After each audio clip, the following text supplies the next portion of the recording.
yan. Pipinisin na lang natin yan. Yan.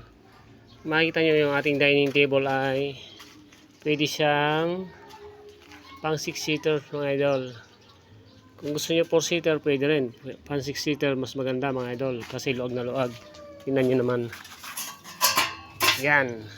Tingnan, napakaluwag pa ng space. So, ilalagay natin. Yan mga idol. Luwag pa yung dalawang upuan. Yan. Nakita nyo. Yan. Pwede natin tong 6-seaters mga idol. Yan siya. Sabi. Bali, frame natin ito ay 2 mga idol. 1x2. Yan siya.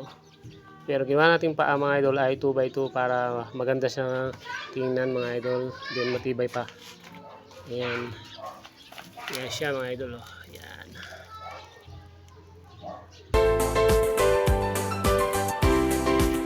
So mga idol, ito po yung ating ginawang bangko.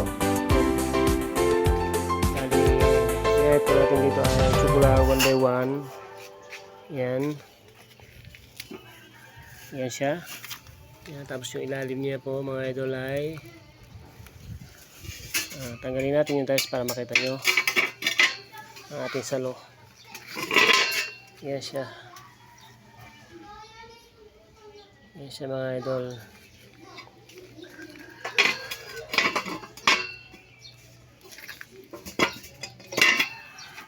Yan.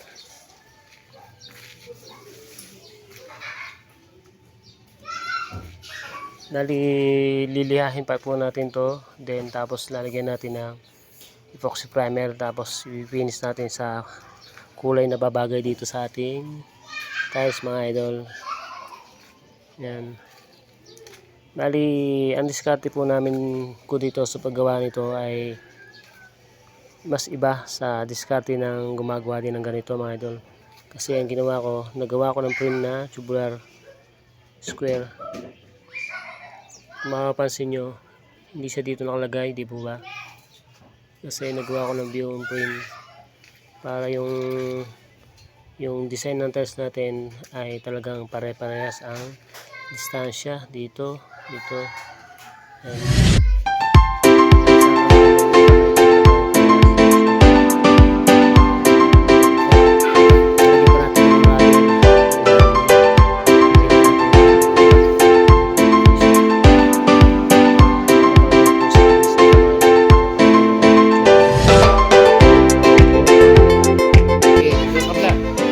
Hindi na may tiles na yan.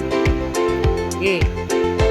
Ayan. Dalawa na po ang ating ginawa. Ayan. Nakasahin na lang siya. Pipinturahan din mo lalagyan ng